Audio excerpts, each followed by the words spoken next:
So naye batuwuliza audio zange. This is one audio gye nandikusabye owuliriza ate ogimaleyo yadde egenda kubeera mpanvu mukko. Nyinza okususa mu ddakiika ze nkolerangamu most of the time. Audio eno njala kwogera ku bintu by'amafuta ebigenda maaso. Eri project ya ECOP oba East African Crude Oil Pipeline. NUP n'omukulembeze waayo His Excellency Robert Kyagulanyi Ssentamu bawadde ensonga zaabwe lwaki bali against ne project eno oba lwaki bawagidde resolution za European Parliament. Ngenda basomera mu statement eya Bobi Wine gyataddeyo olunaku lwajjo era ngenda kubasomera ne post ye ngibannyonnyolemu gy'akoze olwaleero. Naye wenjagala okutandikira waawano, actually it will be better senga nsooka ne post ya Robert Kyagulanyi Ssentamu gy'ataddeyo olwaleero. Agambye nti I've seen a regime propagandist say that we stand to lose jobs when projects are altered. Aside from this being a lie, we need to interrogate this. Who gets jobs? How are they recruited? Are they hired on merit? Does an ordinary citizen of this country who is not connected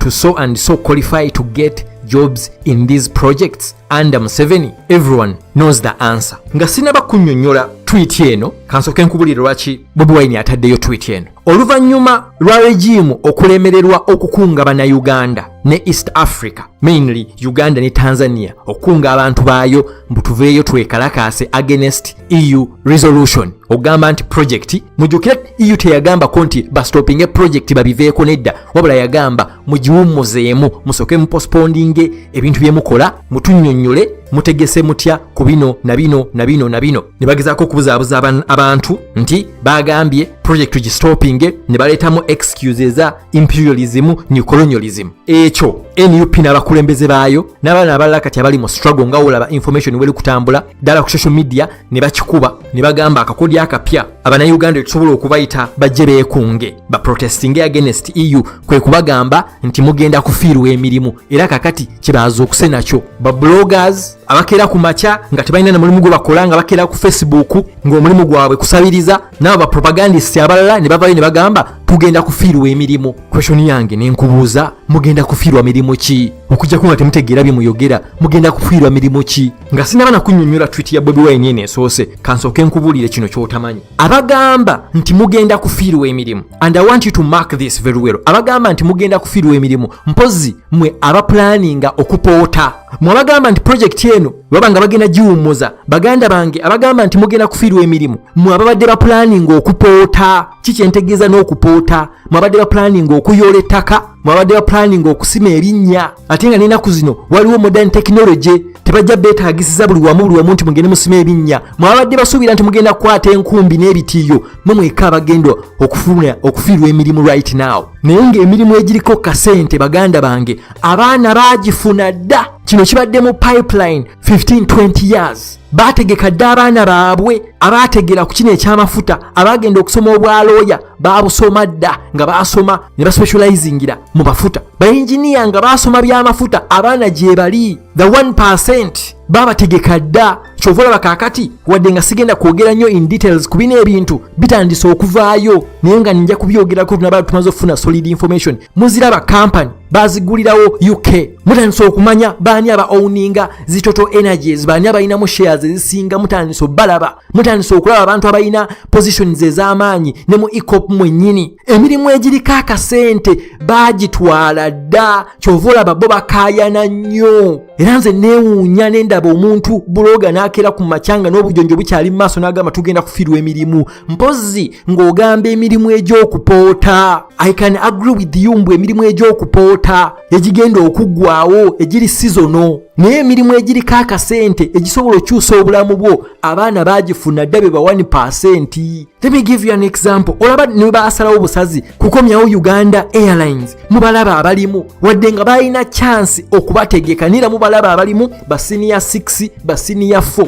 be bakulembera Uganda Airlines. Aba abalimu abagamba abalina degree be balina results nga Makerere we yajja ezaabwe ze ezaakola ki, ezaabwe ze ezajjire Makerere. Tewali mirimu gyonna gy'ogamba nti tugenda kuluzinga tegiriiyo. Abo ba 1% be bali mu kukaaba essaawa zino be baasomesa, abasomedde e Bungereza, abasomedde mu America, abasomye amafuta be babadde bategeka for the last 15-10 years. Ate nga abo they are just 1% of our population mu Uganda. Fena tukimanyi ekyo. Naye nga gwoba obadde otegeka nkumbi na kitiyo ng'ogenda kupoota, you have a right okwogerako. Ate nga eno project tegenda nti bagambye nti bagistoping nedda. So gw'obanga yeyo level yo weeri awo nga weeraba era mu buli moja ogwa poto ogwo era ojja gufuna, naye nga tewali mirimu gigenda kufiirwa nga nti omuntu wa bulijjo mbadde osuubira nti ogenda kufuna omulimu mu project eno nedda. Tekiriyo ekyo. Abakaaba kati niwo olabanga bagamba project ejja kgenda maaso oba EU egamba ki oba egamba ki project ejja kgenda maaso be baba bategeka dda abaana baabwe ba 1%. Kanziremu post ya Bobi Wine. Bobi Wine yagambye eri gye nkusomedde, agambye nti alabye ba propagandist nga bagamba tugenda kuluzinga emirimu senga project eno ewummuzibwa. Agambye nti ekyo kya bulimba era tulina okukitegeera ekyo. N'abuuza baani abafuna emirimu, who gets jobs. N'abuuza nti ye baba batya emirimu egyo, how are they recruited. N'abuuza nti are they hired on merit, baba w'emirimu nga bayina ebisaanizo oba nedda. Uganda Airline ebeere example. N'abuuza nti omuntu wa bulijjo omuna-Uganda atali connected kwono n'oli akwalifyinga okufuna omulimu ogwo mu project zino mwene ensinga Museveni akyali president. Does an ordinary citizen of this country who is not connected to so and so qualify to get jobs in these projects under Museveni? N'abagamba eyo answer mwenna mugimanyi. So ekyo bannange njagala nkijjewo oba tukijjewo kye bagamba tugenda kuluzinga emirimu. Abagenda okuluzinga emirimu ye mwabadde balowooza olw'okuba muwulira pipeline bagenda kusima wansi bateekeyo pipe bapoota, naye nga ate obwa poota tebulina kye bugenda kutwala, ate nga n'omulimu guli sizono kyokka ojja kwesanga nga ne bapoota nabe bajja kubeera connected. Naye gwe ordinary citizen kale ne weewuunya n'abantu abalina ku magezi ne bagamba nti baavaayo baasoma basiiba bavuma abantu obutasoma, naye n'akeera ku makya n'agamba nti we are going to lose jobs. Nga ne miliyoni ezaafuluma juzi wano ba propagandists abo ddala ba bloga, miliyoni ezaafuluma juzi wano Jennifer ziyawaayo 156 million 13 millions per month, era nazo omuntu gwe baaziwa naye tamanyiddwa nti na bloga nti oba na journalist, niyo naye baamuwa olw'okuba ayina connection. Wandigambye okay, there are bloggers ba propagandists abayikola omulimu gwa NRM abasingako awo, naye just because they are not connected tebafunako even that 156 million the 13 millions per month, era tebazifuna. That is just an example to you. Kangende ku statement Bobi Wine yataddeyo jjo kuba abasinga gye mwabadde mwagala nziremu. Statement eno yali dated on the 21st of September 2022 era nga esoma nti statement. Njagala otegere nti statement eno yali signed wansi ne Kyagulanyi Ssentamu Robert. Abasinga mulina okuba mwagirabye jjo, wabula njagala kugiddamu n'omuntu wa bulijjo no gwe bagezaako okubuzaabuza agitegeere mu Luzungu ne mu Luganda. Statement yesoma nti statement on the resolution of the European Parliament on the violations of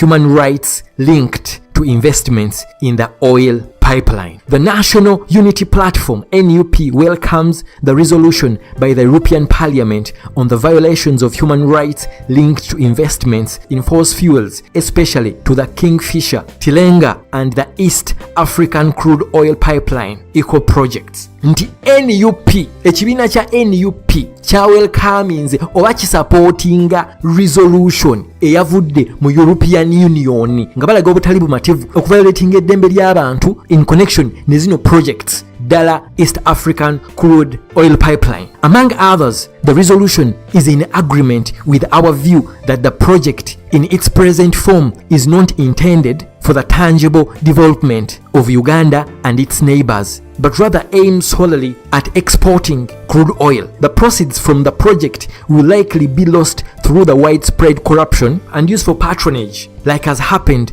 to all other projects undertaken by Museveni regime. NUP ekkiriziganya ne resolution the European Union kweno project. Era bagamba nti project weeyimiridde essaawa zino omulama gwayo si gwa kukulaakulanya Uganda ne banneiba baayo, wabula omulama gwayo gwa kutunda oil, gwa kutunda mafuta gano. Gwe mulamwa si kulaakulanya wabula kutunda mafuta, export crude oil. Era nga ebinaabivuddemu oba ssente zonna ezinaabazivuddemu kiri likely nti zonna zigenda kubbibwa mu nguzi, corruption na kugezaako kwempoweringa abantu abamu abali privileged. N'agamba era kino kibaddewo mu projects endala zonna mu Uganda nga Museveni ye president. NUP bagamba nti eno project si ya kulaakulanya Uganda wabula eno project ya kutunda mafuta. era ng'ebinaaba bivuddemu sente zinaaba zivuddemu tewagenda kuba njawulo, zonna zigenda kubbibwa mu nguzi nagezaako kugaggawaza abo abali privilege, abali okumpi awo, abali connected. Tewaliwo njawulo yonna because this is what has been happening. Statement yeyongerayo negamba nti no wonder despite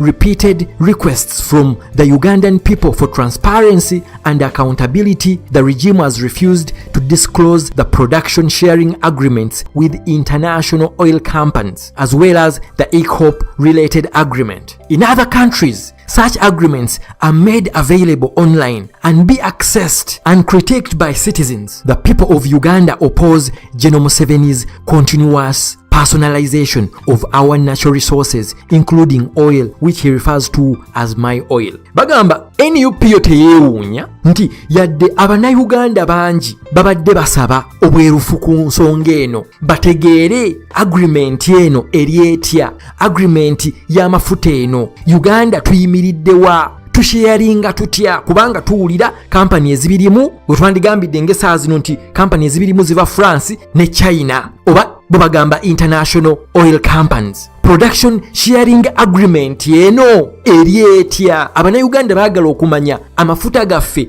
tugenda gasharinga tutya, diru eno yonna tugisharinga tutya, tuwulira sente $6.2 billion tuziwulira, naye Uganda percentage zaayo eyimiridde etya, international oil companies zino zigenda kukola zitya, kuba nazo tezikolera bwereere, share zaayo ziyimiridde zitya, abannayuganda government ya Uganda oba munnayuganda because gana amafuta gansi tuyimiridde tutya. Ddala agreement gye baakola ne ECOP, Bobi Wine oba NUP bagamba mu statement eno nti ensi endala zonna agreements bweziti engalawo ezibanga zirimu natural resources ng'amafuta, ensi we beekola agreement bweziti mu nsi endala zonna information yeno production sharing agreements information yeno zibeera public, baziteeka ku line, baziteeka online, abantu ne bazitegeera, abantu ne bazisomamu, ne baza accessinga, ba citizens ne bategeera companies zino zigenda tuyamba bweziti ne bweziti kubanga tetulina busobozi, tulina technology. Share yawe yeno naffe ng'ensi share yaffe yeno. NUP egambye even after repeated requests ng'abantu basaba okutegeera diiru eno, okutegeera agreements zino, gavumenti ya General Museveni yagaana okuteeka deals zino mu public, abantu bategeere natural resources zaffe zigenda zitya. Ne bamaliza ne bagamba nti kyokka mwenna mumanyi nti General Museveni most of the time avangayo kino ekintu yakifuula personal ng'agamba amafuta gange my oil. This is right muganda wange, ensi zonna endala most of the time agreements zino zonna, actually all the time agreements zonna zino ziba shared online. Ogenda n'osoma n'ogamba company eno yatutte shares bweziti, kyekino kibakolera, kyekino kibagenda okufunamu naffe ng'ensi, kubanga these are our natural resources, ensi tugenda kufuna bwekiti ne bwekiti, so that at the end of the day nga kyonna kimaze okubeerawo mutandika okubuuza twafuna ssente bweziti ne bweziti zaalagawa, naye kati wano diru egenda maaso mugamba tuluzinga mirimu naye nga temumanyi nansi shares zaayo ziri zitya, munatandika mutwa okusaba accountability nga temumanyi na ssente zigenda kuvaamu because they refused people to access this information. Beyongera ne bagamba nti we also agree that the project possesses great dangers to the environment generally and more specifically the water resources within the region. A satisfactory environment impact assessment must be made. Bagamba nti NUP ng'ekibiina bakkiriza ne resolution ekwatagana ku butonde bw'ensi in regards to this project. N'agamba era nga kyebasinga okutya y'engeri resources eziproviding amazzi mu bitundu ebyo, abantu gye bajja amazzi mu bitundu ebyo gye zigenda okubeera affected. Nabagamba luli mugende munoonyerezeeko what happened in Nigeria we mujja okutegeera how dangerous is crude oil. Bagenda kusima amafuta gano, yes. Bagenda kuteekamu zi pipelines ezirunning amafuta gano okuva mu Uganda mpaka Tanzania, yes. Accountability eriwa, tewagenda kubeerawo contamination yonna. Crude oil tagenda kwegatta n'amazzi, ate amazzi abantu ge bakozesa abali mu Kampala. I can say that we are lucky tufuna amazzi agali treated, amazzi gali ku tap, abasinga amazzi mugayina na mu nyumba. Amafuta gye gali eyo abantu amazzi bakyagajja in natural sources. bangi abajja amazzi mu nsulo, bangi abajja amazzi mu migga, abalanga amazzi bagajja na mu nnyanja. Assessment report eriwa nti abagenda okusima amafuta gano, abagenda okukola kweno project kyekino bwe kibategese nti wagenda kubeerawo contamination yonna n'amazzi abantu ge bakozesa mu kitundu ekyo ne other dangers to the environment. Bagamba twagala a satisfactory environmental impact assessment. Teriwo. Ebyo nno bye bintu ebimu EU byasinze okwesibako. Mujjukire EU resolution yayo yalimu human rights violations, nebeeramu ebintu bya environmental impact, then nebeeramu n'ekintu ky'abantu. I'm very sure ne mweno statement mwekiri neka tweyongereyo n'ekintu eky'okudisplacing abantu, but I'm very sure ne mweno statement mwekiri soka tuneyongereyo. Bayongedde nga bagamba we are pleased that the resolution mentions the serious violations of human rights being committed by the Museveni regime, desperate to extend the 36-year rule at all cost. These violations include the abductions of citizens, arbitrary detentions without trial, harassment and closure of civil society organizations, grabbing of huge private chunk of land without providing adequate and timely compensation or following due process of law. NUP ereyongera okuwagira resolution ya European Union nga bagamba olw'okuba nti resolution eno ementioninga serious human rights violations ekitulugunya bantu ekiri mu Uganda ne regime ya General Museveni. Bagambye kubanga akola buli kimu ekisoboka alabe nga ayongerayo emyaka 36 at all cost. Nagamba violation, ne bagamba violations zino mulimu okubuzaawo abantu, abductions of citizens, okusiba abantu nga tebatutte mu kooti, okuggalawo civil society organizations nga muwulira zi NGOs, n'okwarasinga abantu abakola mu ebitongole ebirwanirira eddembe ly'abantu, ekibba ttaka, grabbing of huge private chunk of land without providing adequate and timely compensation. Ekibba ttaka, okubba ettaka ku bantu nga tebakompensatinga, ne babagezaako kompensatinga babanyigiriza ne babawa ssente nga tezijja mu ttaka gye batutte ate nga ne ssente zennyini zirwawo, tebafollowinga mateeka nga wegagamba. So they support the resolution yeno olwa human rights violations. Bayongere ne bagamba nti we encourage equal partners in the interim to implement the 1-year moratorium as proposed by the resolution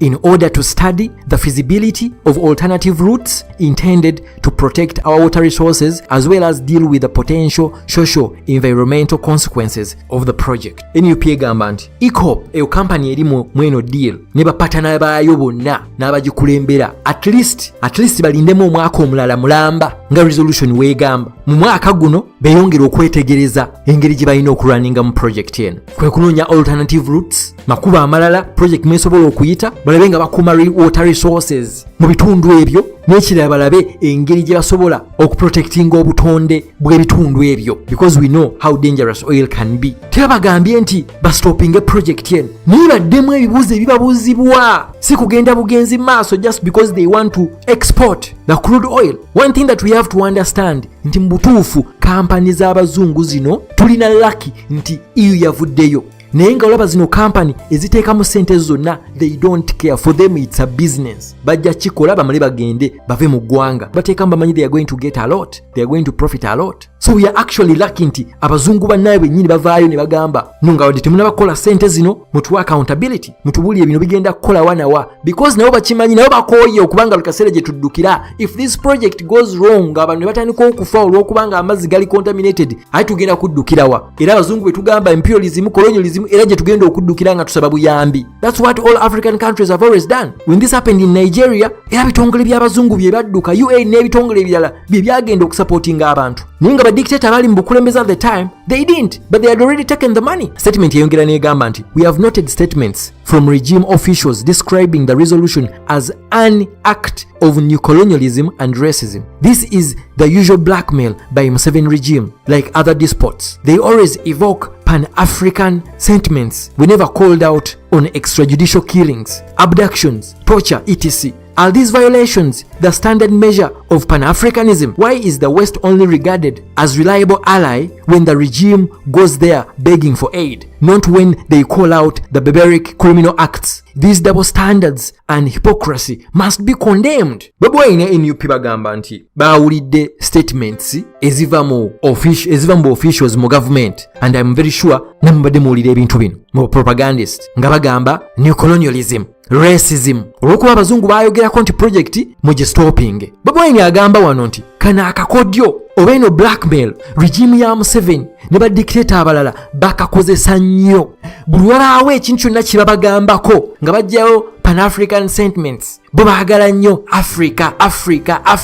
Buli wabagamba ku extrajudicial killings okutta abantu mu bumenyi bw'amateeka, okubuzaawo abantu, okutokyalinga abantu, awo nga bajjayo omukwano gwa Africa nga bagamba abazungu they are against African, abazungu they are against Pan-Africanism, nga bajjayo okwagala ku Africa we bagambako. Ono wabuliza ekibuzo n'agamba lwaki abazungu bano tubatwalanga ba alayi baffe we tubanga tubasaba buyambi. Uganda sente mmeka ze twakewola muwadde nga muwulira Bobi Wine ekintu nakizzemu n'emirundi nange kinyina kyogerako buli muntu okubanga abanjibwa miliyoni emu n'emitwalo 8 1.8. Sente ezisinga zonna ziva mu bazungu. Buli tubeera n'obuzibu twewola mu bazungu ne project yennyini abagenda okuteekamu sente zino bazungu. Naye kasita bavaayo ne boogera ku kituufu badictator bano kye bakola olwo nga tujjayo neocolonism nga tujjayo racism. Naye olanga tusaba buyambi tuli mu kusabiriza awo nga tubatwalanga ba ally. Wabulize ekibuuzo awo lwaki bakolanga ba ally baffe mu nsonga z'okutuwa obuyambi nga tusabiriza naye bamenya ku bikolobero badictator bakola